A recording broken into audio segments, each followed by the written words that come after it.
السلام علیکم viewers, doctor Atiq چاند آپ کی خدمت میں حاضر ہے زندگی کے حسین لمحات آس نیوز کے ساتھ۔ اور آج ہمارے مہمان ہیں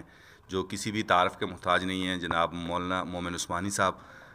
انور بھائی اور ادریس سالار صاحب۔ تو تھوڑی سی ہم نے گپ شپ کرنی ہے چونکہ آپ کے علم میں ہے جیسے کہ آج کل گہما گہمی ہے بلدیات کی، اور جو اس کا فرسٹ فیز ہوا اس میں جمعیت نے بڑا اپسیٹ کیا، تو اسی حوالے سے جمعیت کے یہ بڑے نام ہمارے ساتھ بیٹھے ہوئے ہیں، ان سے گپ شپ کریں گے کہ یہ کیا کہتے ہیں۔ تو مومن عثمانی صاحب سے شروع کریں گے۔ السلام علیکم سر۔ وعلیکم السلام ورحمۃ اللہ وبرکاتہ۔ بہت شکریہ جی آس نیوز کو ٹائم دینے کے لیے۔ آج چونکہ یہیں پہ آپ کی ایک میٹنگ ہوئی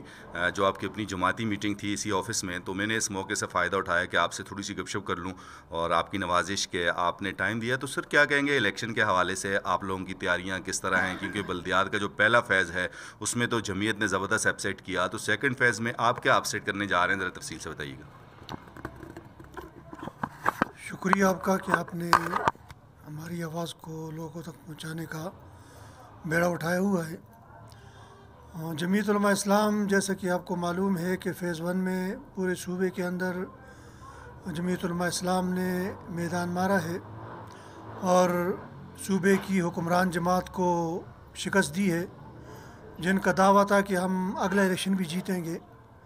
اور جن کا دعویٰ تھا کہ ہم نے بڑی بڑی تبدیلیاں لائی ہیں اور ہم نے آسمان کو زمین پر اور زمین کو آسمان پر لے کر گئے ہیں۔ لیکن عوام کے اندر مہنگائی کی وجہ سے، بے روزگاری کی وجہ سے اور اداروں کی تباہی کی وجہ سے عوام ان سے بیزار ہو چکی ہے، اور ان کے مقابلے میں جمعیت علماء اسلام ہی عوام کو ایک قوت نظر آئی ہے جو اس کا متبادل ہو سکتی ہے اور جو ان مسائل کے ان دلدل سے عوام کو نکال سکتی ہے۔ تو صوبے کی عوام نے جمعیت علماء اسلام پر اعتماد کیا ہے، اور انشاءاللہ جو فیز 2 آ رہا ہے 27 مارچ کو جو الیکشن ہوگا ہمارے ہم علاقوں کے اندر، تو اس میں بھی جمعیت علماء اسلام انشاءاللہ اس سے بڑھ کر قوت حاصل کرے گی، اور اس سے بڑھ کر انشاءاللہ لوگ جمعیت علماء اسلام پر اعتماد کریں گے۔ اس کی وجہ یہ ہے کہ مہنگائی اس سے زیادہ بڑھ گئی ہے۔ جو یہ منی بجٹ پاس ہوا ہے اس نے تو غریب عوام کی کمر توڑ کر رکھ دی ہے، اور جو چیزیں پہلے مہنگی نہیں ہو چکی تھی وہ بھی مہنگی ہو گئی ہے۔ دودھ سے لے کر کے ہر وہ چیز جو استعمال کرتی ہے عوام، جو لوگ غریب لوگ استعمال کرتے ہیں، وہ ساری کی ساری چیزیں دگنی بلکہ اس سے بھی زیادہ ان کی قیمتیں چڑھ گئی ہیں۔ تو اس وجہ سے عوام اس حکومت سے اب دعائیں مانگتے ہیں، جولیاں پھیلا کر کے اللہ سے دعا کرتے ہیں کہ اللہ اس عذاب سے ہمیں نجات عطا فرما دے۔ تو اس عذاب سے نجات اس صورت میں ملے گی کہ جب ان کے متبادل دوسری قوت آئے گی ایوانوں کے اندر، حکومت کے اندر، اور یہ جو بلدیاتی الیکشن ہے اس کے اندر عوام نے وہ بدلہ لینا شروع کر دیا ہے، اور انشاءاللہ ضلع مانسہرہ کے اندر بھی عوام ان لوگوں سے بدلہ لے گی جنہوں نے عوام کا جینا محال کر دیا ہے۔ جمعیت علماء اسلام نے اس سلسلے میں جو تیاری کی ہے، تو جمعیت علماء اسلام کی آواز کو، مولانا فضل الرحمان کی آواز کو لوگوں نے قبولیت بخشی ہے، اور ان کے بیانیہ کو لوگوں نے قبول کیا ہے، اور وہی تھے جو 3 سال تک اس ظالم حکومت کے خلاف لڑتے رہے، اور کبھی دھرنے، کبھی لانگ مارچ، کبھی جلسے۔ ایک دن بھی مولانا فضل الرحمان صاحب گھر میں نہیں بیٹھے، اور ان کی جماعت بھی ایک دن وہ خاموش نہیں بیٹھی، اور مسلسل وہ جدوجہد میں لگی رہی ہے، اور اس کی وجہ سے لوگوں نے اسی کو متبادل سمجھا ہے، جمعیت علماء اسلام کو، اس حکومت اور اس سیاسی نظام کا۔ تو انشاءاللہ 27 مارچ کو جمعیت علماء اسلام پر اگی کے لوگ بھی اعتماد کریں گے، اور مانسہرہ اور دیگر اضلاع جہاں جہاں پر الیکشن ہوں گے تو اس میں جمعیت علماء اسلام ہی پر لوگ اعتماد کریں گے۔ اور آپ کو سامنے حالات، ایک تو جو فیز 1 میں لوگوں نے جمعیت پر اعتماد کیا ہے، ایک تو وہ ایک چیز ہے لوگوں کے دلوں کے اندر کہ جمعیت علماء اسلام ہی آئے گی، اور دوسرا یہ ہے کہ جمعیت علماء اسلام مقامی سطح پر بھی محنت کر رہی ہے، اور مقامی سطح پر بھی بڑے بڑے جنبے جمعیت علماء اسلام میں آ رہے ہیں، شامل ہو رہے ہیں، کچھ شامل ہوئے ہیں، کچھ شامل ہونا چاہتے ہیں۔ تو یہ لوگ اب جمعیت علماء اسلام میں آئیں گے تو جمعیت علماء اسلام ایک بڑی قوت بنے گی، اور ہماری تحصیل سے جیسے کہ ہمارا قاری صدیق صاحب کے اوپر ہمارا جماعت کا اعتماد ہے، اور ان کو تحصیل کے لیے نامزد کیا ہے تقریباً جماعت نے، جماعتی اداروں نے، جماعت کے لوگوں نے۔ تو اس کے علاوہ بھی ہمارے پاس نام ایسے ہیں کہ وہ بھی آ سکتے ہیں، لیکن جماعتی طور پر اگر کوئی آئے گا تو وہ قاری صدیق صاحب ہوں گے، اور اس سے بہتر اگر ہمیں کوئی امیدوار ملے گا تو وہ بھی آ سکتا ہے، ضروری نہیں ہے کہ وہی آئیں۔ تو ہم دیکھیں گے، حالات کو دیکھیں گے اور سیاسی منظر کو دیکھیں گے، اس کے مطابق انشاءاللہ ہم فیصلہ کریں گے۔ اسی طرح مانسہرہ کے اندر مفتی کفایت اللہ صاحب کا نام ہے، وہاں سے کیونکہ بڑی تفصیل سے مومن صاحب نے بات کر لی، تو جمعیت کے حوالے سے ایک آدھ کویسچن آپ سے بھی ہے۔ جیسا کہ آپ چونکہ یونین کونسل بیلیا کے عہدیدار ہیں، تو لوکل سطح پہ آپ لوگ آج کل جیسے کارنر میٹنگز ہیں، لوگوں کے ساتھ ملاقاتیں ہیں، تو آپ لوگوں کی تیاری کس حد تک ہے، کہاں تک گئے ہیں، جاتے ہیں، اور کیا پروگرام ہے، ذرا بتائیے۔ بسم اللہ الرحمن الرحیم۔ ہماری تو ہے انشاءاللہ اب عن قریب ہم یونین کونسل سطح پہ اجلاس بلائیں گے، وی سی سطح پہ ہم انشاءاللہ اپنے اپنے جو کینڈیڈیٹ ہے وہ نامزد کریں گے، لیکن صرف ہم انتظار تحصیل میں گئے اس کا نام اناؤنس ہو جائے تو انشاءاللہ عن قریب ان کا نام بھی اناؤنس ہو جائے گا، اور ہم وی سی سطح پہ اپنے کینڈیڈیٹوں کے ساتھ ملیں گے اور کینڈیڈیٹ بھی انشاءاللہ اناؤنس کریں گے۔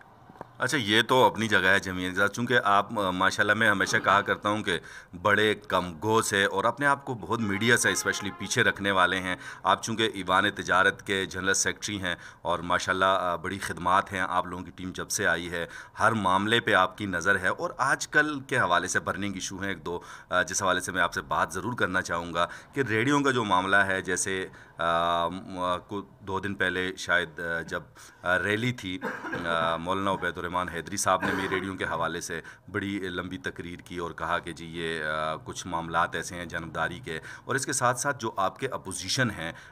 فوجی عبدالرزاق، ان کے بھائی اسامہ ریاض، شاید آپ نے سنی ہوگی ان کی وہ پریس کانفرنس یا نہیں سنی ہوگی، انہوں نے تو اس حد تک کہا اس ریڈیو کے معاملے میں کہ میرے پاس باقاعدہ ثبوت ہیں کہ بھئی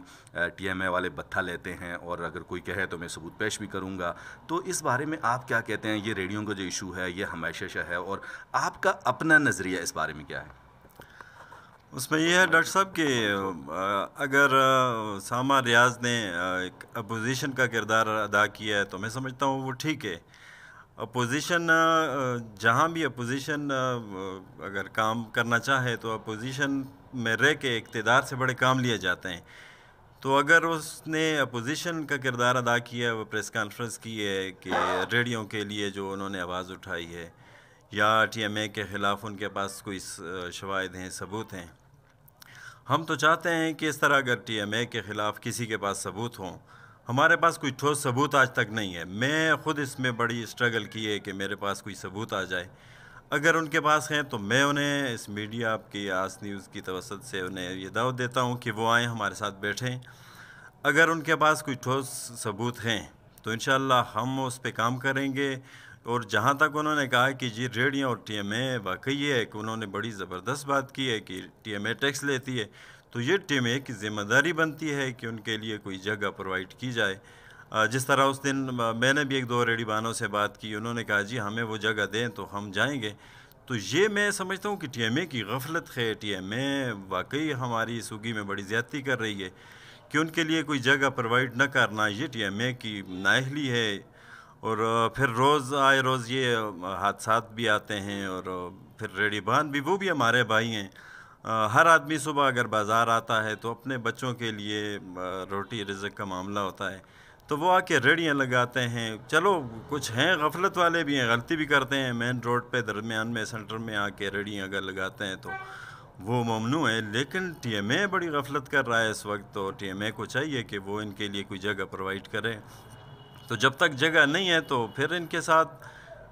نرمی والا معاملہ کرے، جس طرح اسامہ ریاض کی میں اس بات سے اتفاق کرتا ہوں کہ جی ان کی سبزیاں تھی، فروٹ تھی، وہ گرائی گئی ہیں، تو یہ تذلیل نہیں ہونی چاہیے۔ ایک تو غربت ہے ہمارے اس پاکستان میں، بڑی مہنگائی، طوفانی قسم کی حالات ہیں، اور پھر خاص کر کے یہ غریب غربا لوگ ہم جو ہیں کافی متاثر ہوئے ہیں۔ تو میں اسامہ ریاض کو پھر یہ کہنا چاہتا ہوں، اگر اس کے پاس کوئی ثبوت ہیں ٹی ایم اے کے خلاف تو وہ آئیں ہمارے ساتھ بیٹھیں، تو انشاءاللہ ہم ایوان تجارت کی مکمل ٹیم ان کے ساتھ تعاون کرے گی۔ تو میں ٹی ایم اے سے پھر گزارش کروں گا کہ وہ ریڑی بانوں کے لیے کوئی مناسب جگہ دیکھیں۔ اگر مناسب جگہ نہیں ہوگی تو یہ روز کے معاملات ہوں گے، یہ نہیں ہونا چاہیے، ہم بھی اس کے حق میں نہیں ہیں۔ آپ نے اور واقعی یہ جو ریڈیو کا مسئلہ ہے، منیڈوں کا مسئلہ ہے، بازار کی حد تک جو بھی مسائل ہیں، اگر آپ کے پاس بھی ان کا کوئی حل ہے تو ضرور آئیں، ایوان تجارت کے ساتھ سڑ جوڑ کر بیٹھیں، اور اسپیشلی ان ریڈیو کا جو برننگ ایشو ہے آج کل اٹھا ہوا ہے، ہر کوئی اس پہ بات کر رہا ہے، ریڈیو والے خود بھی بڑے پریشان ہیں، اور کچھ لوگوں نے تو یہاں تک کہا کہ جی اسٹرائک ہونی چاہیے اور بڑے لیول پہ ہونی چاہیے، تو یہ ساری چیزیں ہیں۔ تو انتظامیہ سے بھی یہی گزارش ہوگی کہ وہ باقاعدہ اس کا کوئی حل سوچیں اور ایوان تجارت کے ساتھ سر جوڑ کر بیٹھیں تاکہ ان کے یہ مسائل حل ہوں۔ اجازت دیجیے ڈاکٹر عتیق چاند کو اور ہمارے آج کے مہمانوں مولانا محمد عثمانی صاحب، محمد انور بھائی، ادریس بھائی اور ڈاکٹر عبدالقدیر کو اللہ حافظ۔